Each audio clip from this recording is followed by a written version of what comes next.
This episode of the Bleed Lows podcast is brought to you by BetOnline. BetOnline is the world's most trusted betting platform and your number one source for everything football.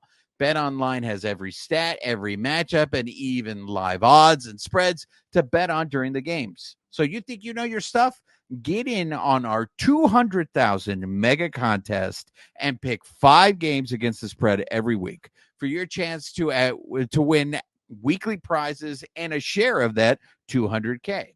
So when the game's over, head on over to our online casino and get in on a game of blackjack or poker or unwind with one of our over 150 slot games. Head to the website today to get in on the action. Bet online, the game starts here.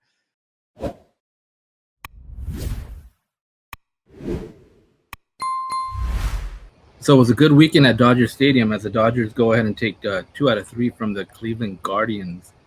So we're back with another episode of the Weekly Rewind, and this time I'm joined by Dodgers beat writers Stephen Webb and Alyssa Maldonado. Thank you guys for joining. Happy to be here. Exactly. Thanks for having me.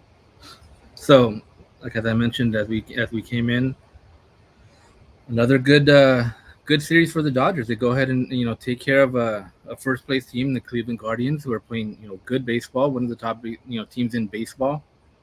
They go in and they win 2 out of 3. They end up dropping the first game, but coming back and winning games 2 and 3. I thought Dodgers have been playing good baseball coming up into this series, and I thought it was another good series for the Dodgers. They went out there and showed they're right now. I think they're the team to beat. And they're showing that things are coming along. Guys came back from injuries, pieces are getting put together, and I think they're playing really good baseball at a good time. Steve, what did you think of this series against the Guardians?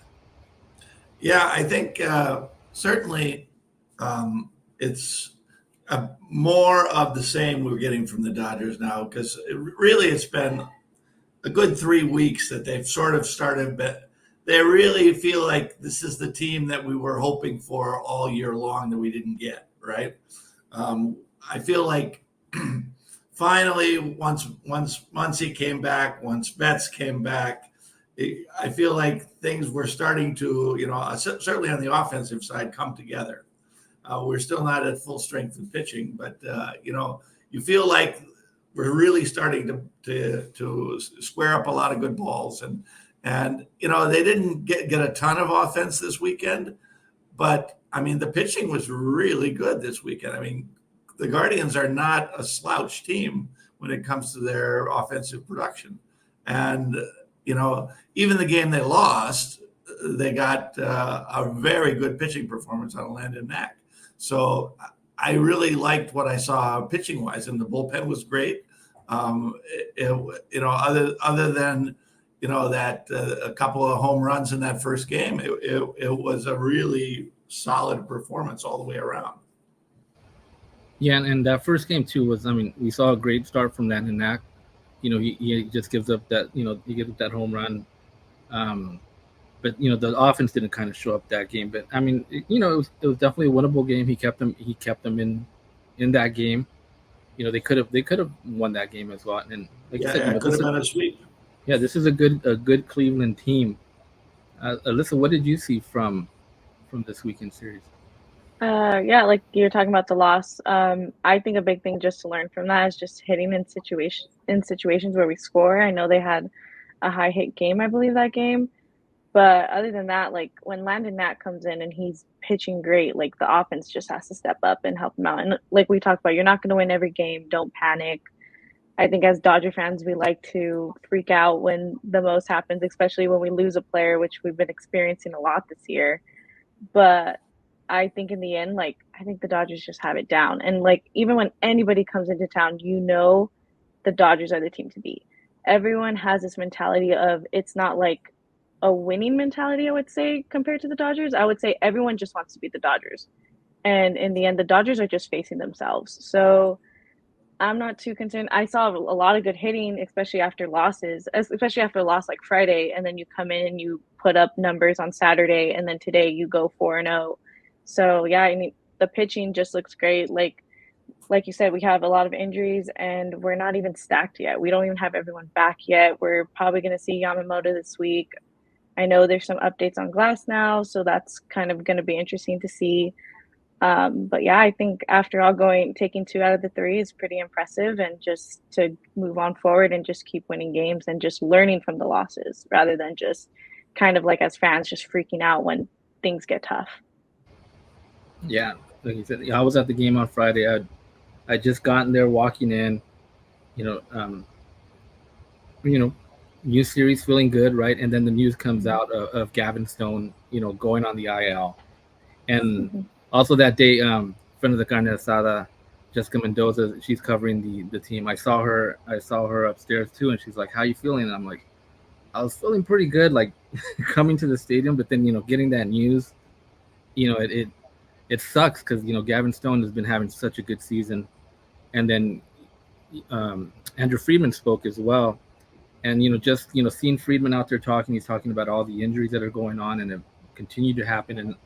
And yes, Dodgers have had a ton of injuries, but this is kind of a league-wide thing, right? There's a lot of pitchers that are going down, but it does seem like the Dodgers have a plethora of a lot more players that are going down. Right, and I would I know you got that interview with Friedman, that pregame, and that's up on our website now, DodgersBeat.com, and I encourage everybody to check it out. Friedman had a lot of interesting things to say about, where maybe he has, as the front office, they have some collective culpability for this spate of injuries that, because it really, you say, oh, first it's Tony Gonsolin, and then it's Dustin May, and then it's Emmett Sheehan, and it's just, one hit after another. It's just been a rough 12 months as far as the pitching injuries go for the Dodgers. So I feel like Friedman was taking it sufficiently seriously that he thought, maybe there's something we can look at. It didn't feel like he was blowing smoke in that interview. I feel like he kind of was really sort of taking accountability for what maybe the front office is doing as far as development, as far as the way they are, scheduling pitchers, bringing them up from the minors, handling their days off.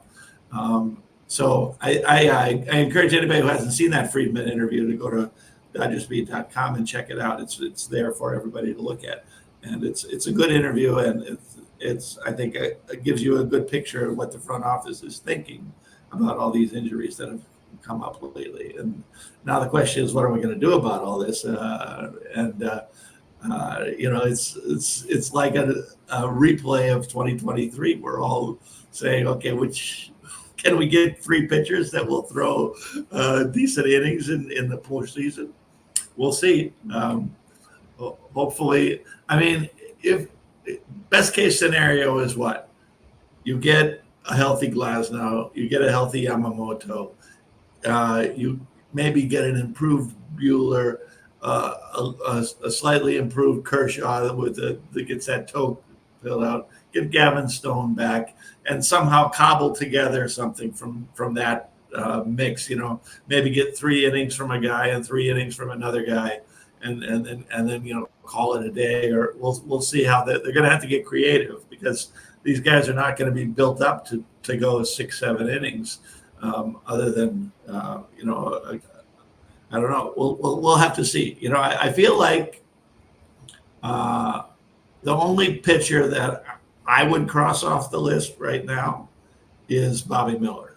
I just don't think it's happening for him this year.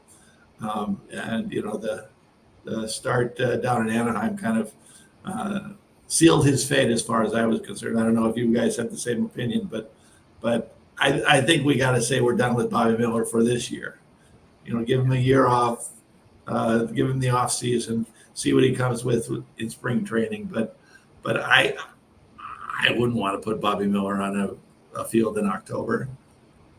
Yeah. No, Go sorry. Go ahead. No, I think I've been a person with Miller. I have tried to defend him countless times. I wanted him to work out this year, and it's just you go through a slump, and I think that's what they have to kind of anticipate with him. I wouldn't want him right now with the way pitching is looking and like players coming back and stepping up after being gone for so long. You just have to give credit where credit's due. And when you look at the postseason, he's not in my top. He's not in my rotation at all. Like I just don't see it. So yeah, I agree with you on that one. Yeah. Well, I think they should give him another start.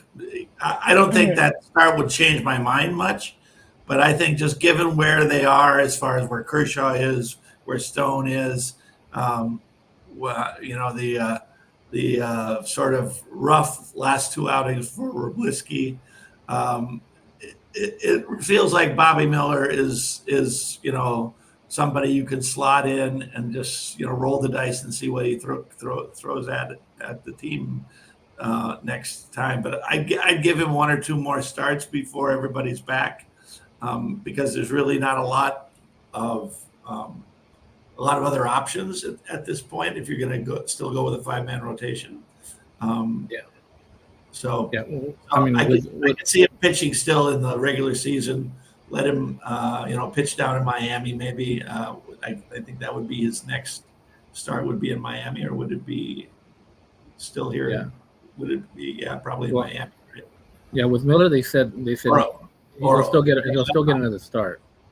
Yeah, he's still going to get another start. I mean, and with Miller too. I mean, his previous 2 starts were okay prior to this, so it kind of looked like he was trending in the right direction, and then he has that bad outing in Anaheim, and it just seemed, we were discussing this earlier in the week, it just seemed whenever he has runners on, he has a really hard time with those runners on, right? And that's he gave up that, I think that when he gave up that home run in Anaheim, and then right after that he goes right back and he strikes out the side, when he didn't have anybody on base anymore. So it seemed like it changed the game for him after that. He'd give up those home runs, then he'd be able to go back and attack. 5 runs, he didn't pitch that badly. I mean, other than being terrible in the first inning, he kind of got it through, and I think he did 5 that day.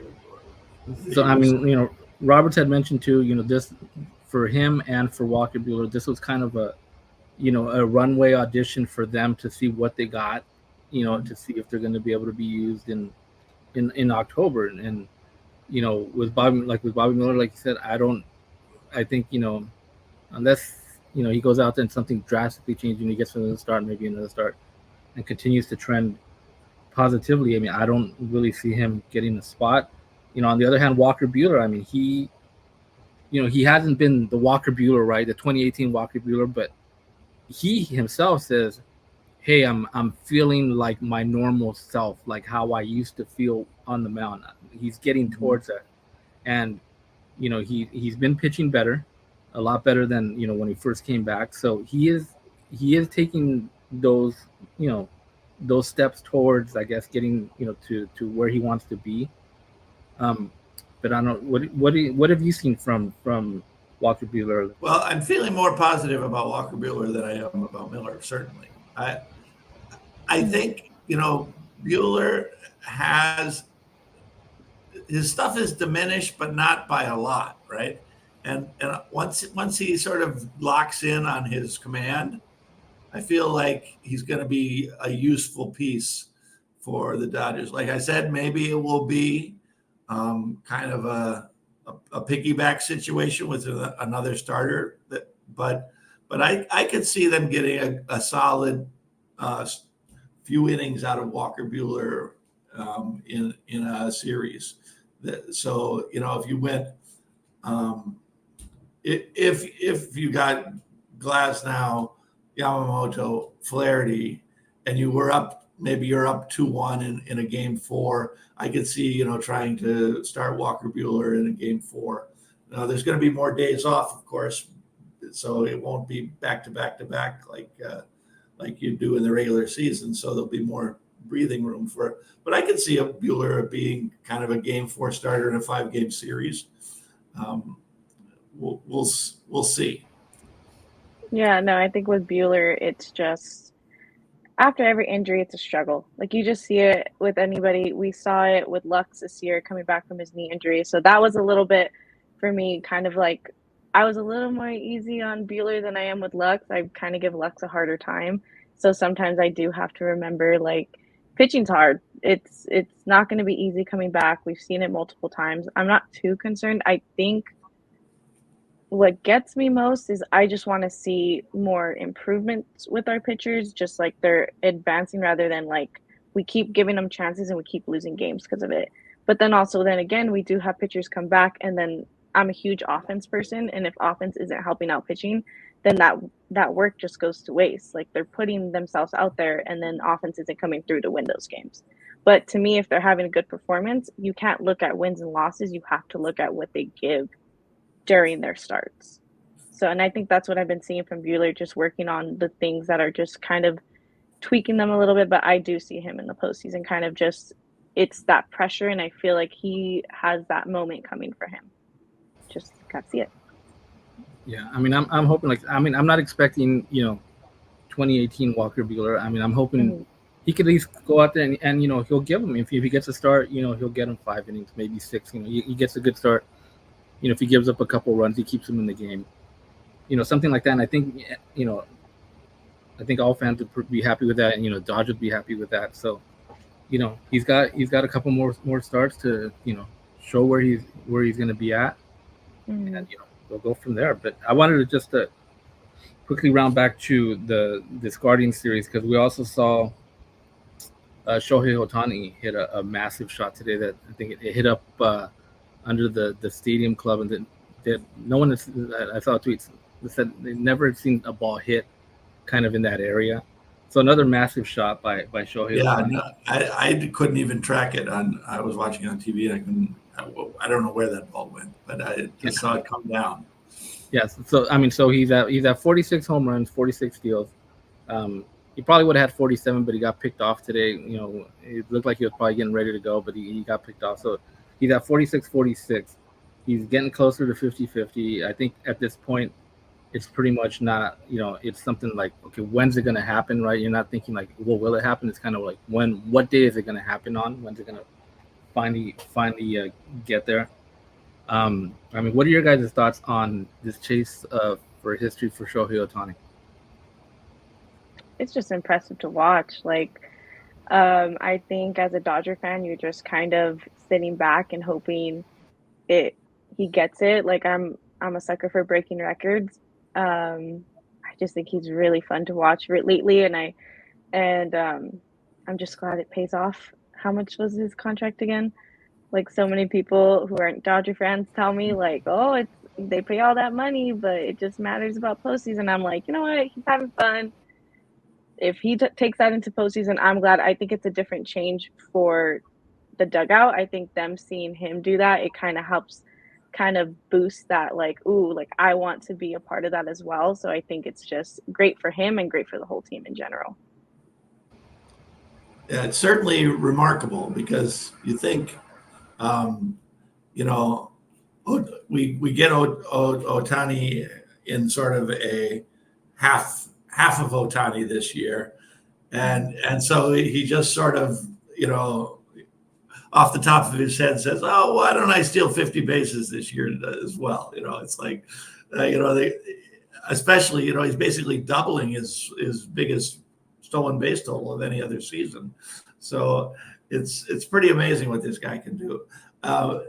It's there is a little part of me that says, how much of sort of his diminished average lately is, chasing homers, and I would like to see him hit for a little higher average like he was doing at the beginning of the year, because he has not been hitting for a real great average since like the 1st of October. So I'd like to see his batting average go up, but it's hard to argue with the results because he is getting pretty regular homers. He got like 12 homers in August, I think it was. So I guess you can forgive a 220 batting average when you have 12 homers. So, well, Stephen, I wanted to ask you too, because you put up an article on Dodgers Beat. There's been a lot of talk, right? Obviously, Shohei, what he's done, right? He joined the 40-40 club, 6th person to do that. And then obviously if he gets into the 50-50 club, be the only player to ever do that. And there's been a lot of talk, right? We're talking about the NL MVP. Uh, it seemed like Shohei would kind of be a runaway uh, choice for that, But then we're getting a lot of fans in New York talking about Francisco Lindor and the season that he's having in New York, that maybe he should be the MVP. And the biggest argument right now is just because he's playing uh, on the defensive side, and Ohtani's the DH, and obviously there's never been a DH that's won MVP as well. So, how much stock do you put into that, Steven? Do you think um, what do you think Lindor's chances are? I mean, because when you look at the stats, I mean, Otani's leading in every major category, right? And obviously, he just doesn't have the defensive stats. But what are your thoughts on that whole NL MVP race? Well, I think Lindor has an argument to make, but in the end, I don't think his playing shortstop every day, which is an important thing to do, and the Mets are a good story in the second half of the season. But I think in the end, playing shortstop every day doesn't make up for the kind of overwhelming statistical leadership that Ohtani has. If it was like Ohtani is the DH and somebody else's numbers are similar, like when people were comparing Ozuna and Ohtani, right? Those guys are both DHs. Okay, so they're comparable, but I mean, if you have Ohtani way up high and Lindor, having a solid season, but still, I mean, let's be honest, Lindor is the third best shortstop this year. Bobby Witt Jr. is better than Lindor. Gunnar Henderson is having a better year than Lindor. So, it's hard for me to say, well, he's a shortstop, so he should be MVP of the National League. To me, it doesn't compute. There's just not enough offensive production to. I mean, if it was close, I would say yes. Lindor should get it because he's playing shortstop every day. But it's not even remotely close offensively. It's I think in the latest I was looking at the latest WAR recently, and yeah, I mean, Lindor has like a slight advantage in not even in WAR, because I wrote this article on Friday, and Baseball Reference had Ohtani's WAR at 7.0. I think it's up to like 7.4 now, and it has Lindor at 6.3. So even if you and WAR is supposed to factor in defense. So even if you factor in defense, Ohtani still has a higher WAR. So what are we talking about here? Yes, it's an impressive season that Lindor is having, and I could see a lot of East Coast writers saying, "Well, Ohtani's won twice. Lindor's never been MVP. Let's spread the love around because we'll probably give it to Ohtani next year anyway when he's pitching again." I could see people thinking that way, but I think that's the wrong way to think. Who's having the best year in the National League this year? Shohei Ohtani. And I think if he gets 50-50, it's game, set, match. It's over. Yeah. Listen, what are your thoughts on that whole NL MVP race?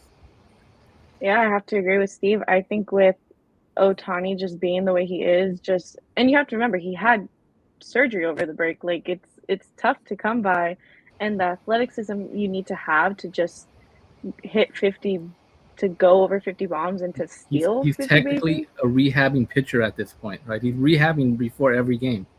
Yeah, Right. so he's already trying to come back from that, and he's still hitting, he's still focusing on that, and just to be as fast as he is, granted he's probably like 2 feet taller than me, but just to get to first or second, or even I see him stealing third base from time to time, that's impressive from a person to see. So I think Lindor has a case, and I am a sucker for shortstops. They're so good, and I give him all the credit in the world to be that leader, but I feel like you can't as Dodger fans are going to say, well, you're biased. He's on the Dodgers. But when he was on the Angels, everyone talked about it too. So what's the difference? He's putting up the same numbers, even better than last year, if anything. So it's just impressive to see. I think he has it. He's already got more RBIs than he's ever had in his career, which is, it makes sense because he's playing for the Dodgers and he was playing for the Angels. So RBIs are hard to come by down there in Anaheim. And you'll have more home runs once he gets the next home run. He's going to have the most home runs ever in his career. Right. He's going to have most RBIs ever in his career. He might not get to the highest batting average ever, but still, it's mighty damn impressive. And I would say, unless he goes in the tank these last 3 weeks, I think it's his to lose. Yeah, I mean, I think I mentioned this before. Already his case is like solid, right? And then, but if he gets 50-50, like you said, it's done, it's over, right? Having a player accomplish a feat that no one's ever done in the history of the game. I mean, come on, you can't say, oh no, he's not. Right, and I mean he already has done that because he's at 46. Nobody's done that before. So, I mean, 50-50 is a nice round number, but already he's accomplished something that nobody's ever done before. So I think, in the end, given the kind of hoopla that has been around Ohtani, that, you hate to think that poor New York City is getting ignored, but it seems like maybe finally the West Coast is going to get its love, and Ohtani is going to win the MVP over Lindor. I mean, God bless Lindor, and he's done amazing things to get that kind of junk pile of the Mets back into the playoff picture. As we speak right now, they're tied exactly with Atlanta, I think, for that last spot. So, God bless Lindor for doing it because he basically threw the team on his back and got them into contention. But I have to side with Shohei on this one. Yeah, I think we're all in agreement of that. So I want to switch gears. Not a 4-hour line for the Lindor bobblehead. I know that. That's true. So I want to switch gears a little bit. We mentioned Dodgers been playing some good baseball, right? Once these key players have come back, we're seeing what we've kind of expected, how we've expected them to play. And it hasn't been easy, right? It hasn't been an easy stretch by far. They've had series against the Orioles, right? They won that series. They had series against the D-backs, who have been right in the Dodgers, tail, right? And they won that series, right? Now they win one against the Guardians. So they're playing good baseball, but now they have the Cubs coming in, and the Cubs, for most of the season, right? They haven't really made a lot of noise, but over the last couple of weeks, they've been making a lot of noise. So they're a hot team coming in, and they're trying to get into that wild card race. They're five games back, so it's getting a little tough. And I think the Dodgers, with a sweep or 2 to 3 game win in this series, I think it could really hurt the Cubs' chances. But I'm excited to see this. We got Cody Bellinger coming back. Obviously a fan favorite. He'll be back once again. So what are you guys thinking about this Cubs series? How do you think Dodgers will do in this series? Steven? Well, I'm looking for good things. I think maybe the Cubs are a hard team to figure out this year because they have a lot of really nice pieces, but it just has never quite come together. They'll go on these little runs and then they'll fall back again. And I feel like they went into New York, I think, or did the Yankees play in Wrigley this last weekend? And yeah, the Yankees were in Wrigley. The Yankees were in Wrigley, and the Yankees won 2 out of 3, right? So it seems like maybe that their bubble has been bopped a little bit, and I wouldn't say they're reeling coming in, but I think just like when we when we saw the Diamondback series. The Diamondbacks had been playing like really, really good baseball, but for the couple of days prior to when the Dodgers went into Phoenix, they had been coming down to earth a little bit, and I feel like the same thing is happening with the Cubs. Is that their little streak has kind of ended, and we'll see more of a kind of mediocre Cub team come into town. I mean, as far as the Cubs are concerned, they got to sweep, because if they lose any more ground to because you've got two teams that you got to climb over in order to get into the wild card, right? You got to hope that there's an implosion of the Mets and the Braves, right? So I think for the Cubs, it's do or die this week. If they're still 5 games out at the end of the week, it's over. Start checking out the minor leaguers, because there's no hope. I mean, I think that they're throwing Hendricks tomorrow, and Hendricks has had a rough go of it. I mean, he was so good back, when we're thinking of 2016 Hendricks, when they went to the World Series. But Kyle Hendricks is not the same Kyle Hendricks anymore, and I would definitely take the over on the game tomorrow. And the Yamamoto's coming back. That'll be interesting. I don't know if it lines up, so he's going to be a Yamamoto Imanaga, or if on Tuesday, or it's Imanaga on Tuesday. So that should be a good game. That would be a hot ticket. Imanaga's been pitching really well. Yeah, because they just had the no-hitter there a couple of days ago, right? So we'll see. That would be a fun matchup to see. I mean, obviously we're not seeing full strength Yamamoto yet, so it's a little tilted in Imanaga's favor at the moment. But I'd like to see that game, and then we'll see what happens on Wednesday. I guess Wednesday is it Miller maybe on Wednesday, or it's still TBD. TBD, yeah, probably Miller, right? Yeah, we'll clear him out and then send. We'll see. Miller pitched on Saturday. Yeah, so we'll see how it goes. And I think I would really like the Dodgers to get a lot of runs on the board, so the offense is clicking when they go into Atlanta, because Atlanta's got some nasty pitching, and their offense is down this year, which is why they're not in first place.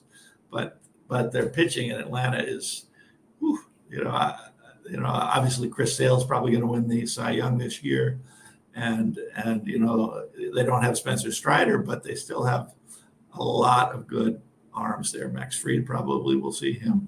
So I would really like to see us go on the road to an East Coast team and do well. We had that great series with the Yankees, but then that Philadelphia series was very depressing.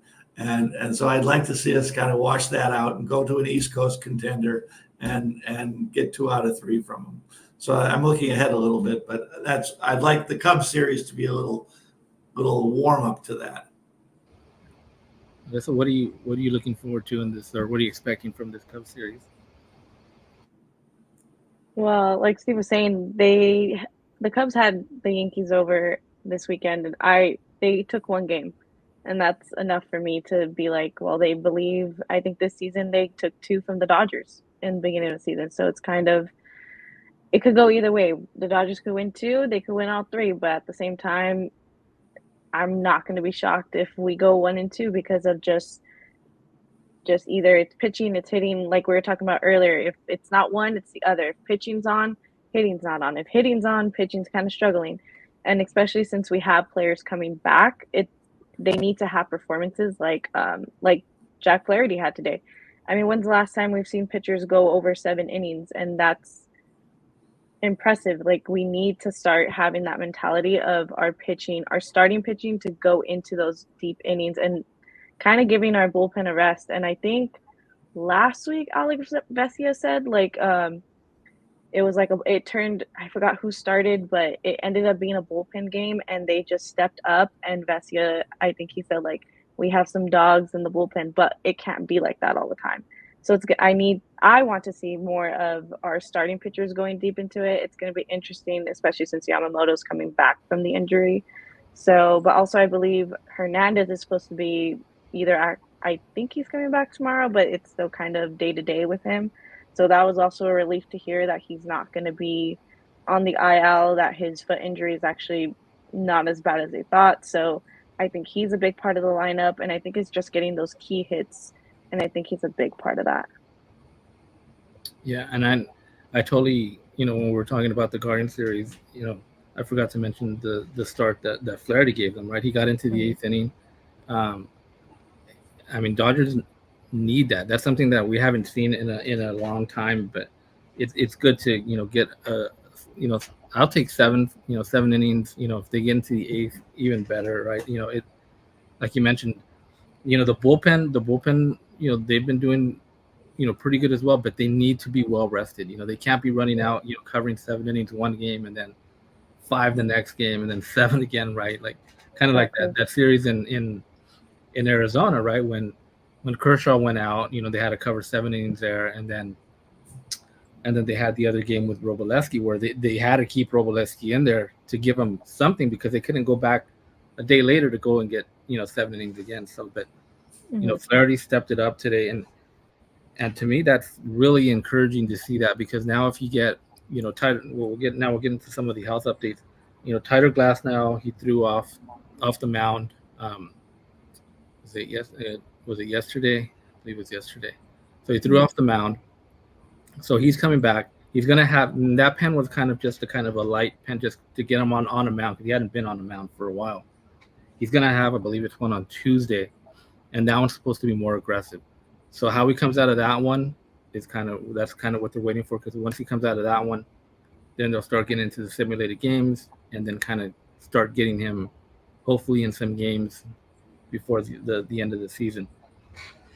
As you mentioned too as well, we got Yoshinobu Yamamoto making his start on Tuesday, and that's going to be against Imanaga. So it should be, when you look at those names, okay, Yamamoto, Imanaga, you're like, okay, this is going to be a good match. But like Steven was saying, it's probably going to be a 3-inning Yamamoto, maybe 4 innings, hopefully.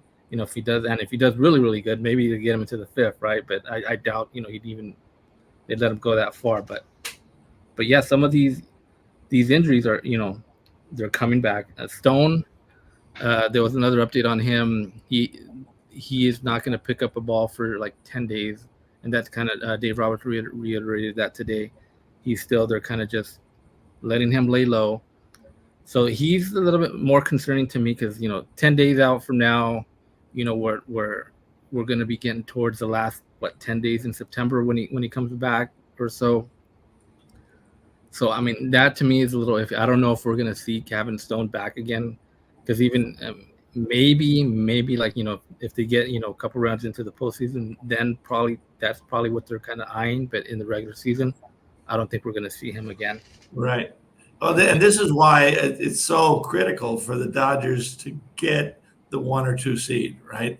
I mean, before, the 1 and 2 seed did not help us a lot because we were so flat when we came out of it. But I think this year, getting an extra 5 days to rest, to let pitchers get, some rest under them, get another sim game in, or whatever, because we're really down to the wire with these guys, right?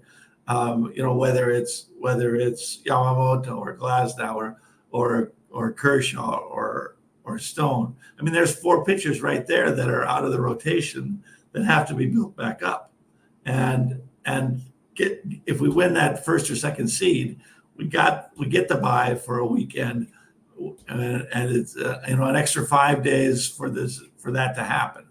And then, hopefully you take care of business quickly in the division series, and then you're more into more of a standard rotation by the time you hit the NLCS.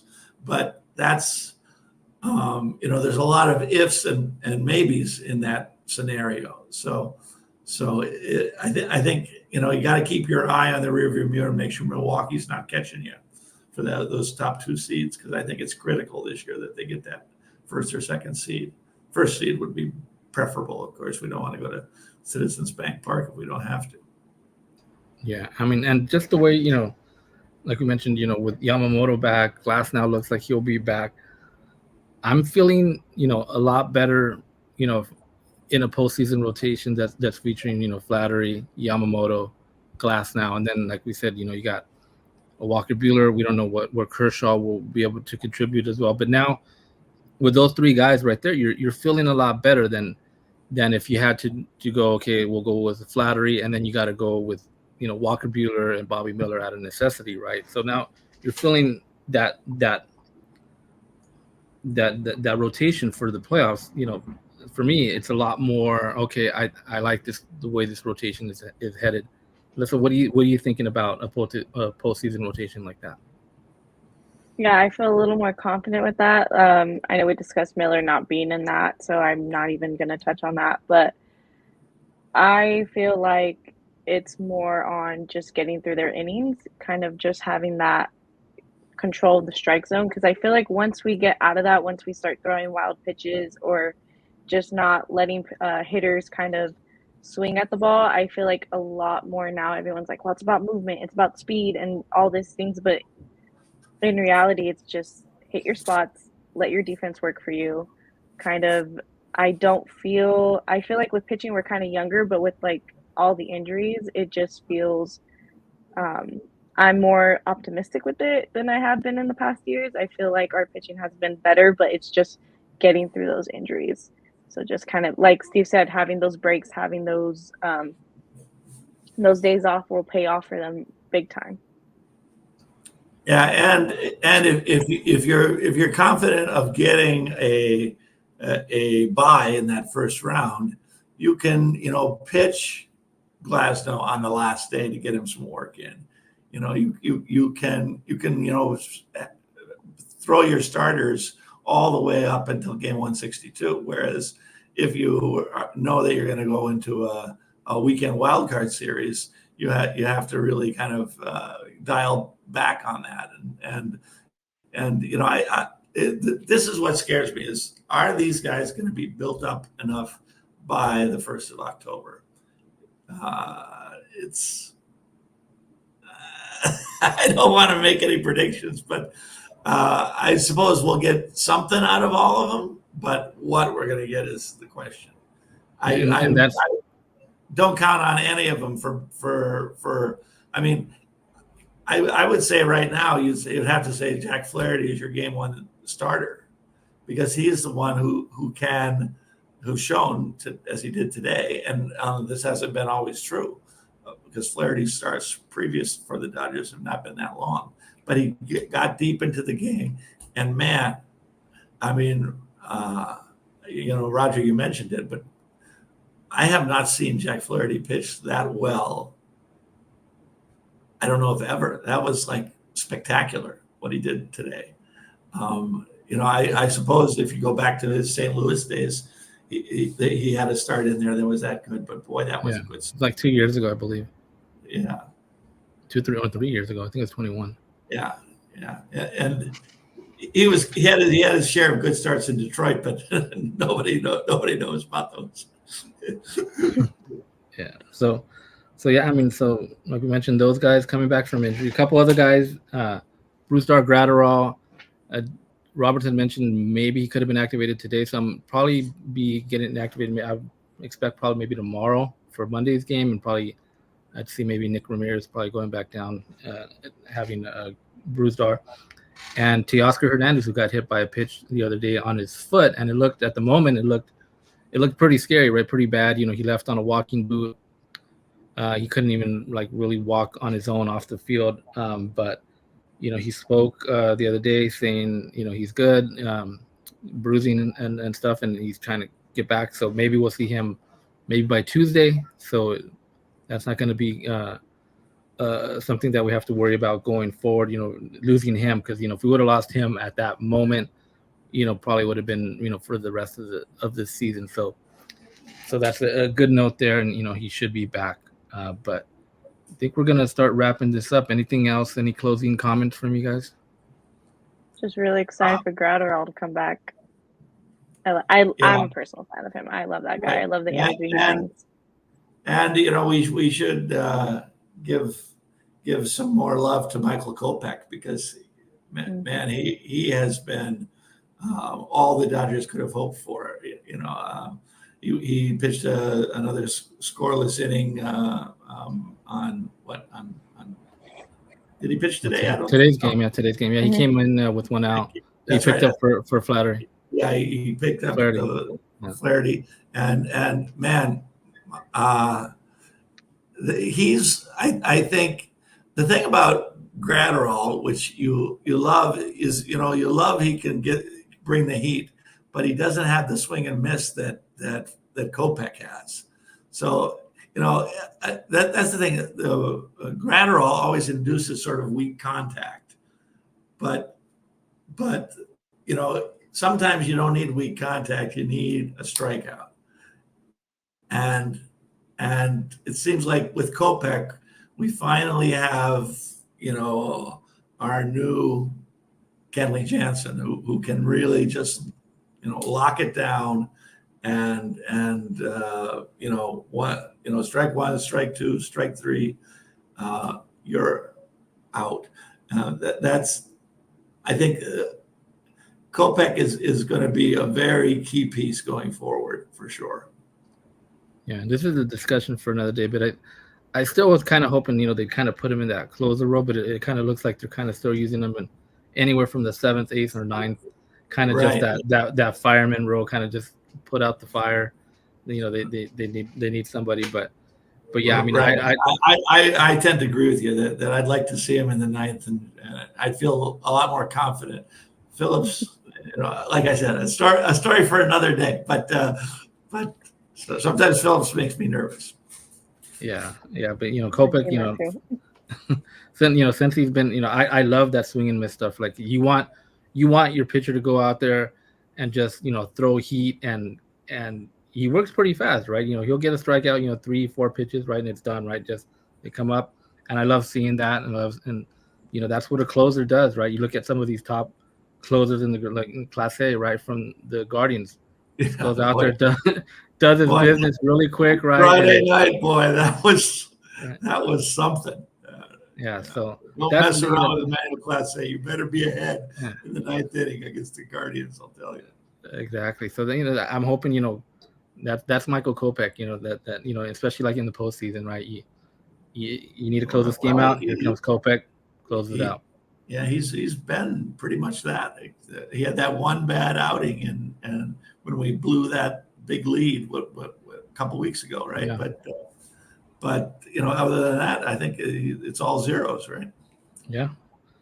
So, like we said, that's going to go ahead and wrap this guy up, and I appreciate Steve and Alyssa coming on and hopping on and talking some Dodger baseball in Rewind. But I appreciate the time, you guys, and we'll go ahead and end this one, and we'll talk to you guys on the next one. Yeah, looking forward to it. All right, go Dodgers. This episode has been brought to you by BetOnline. The game starts here.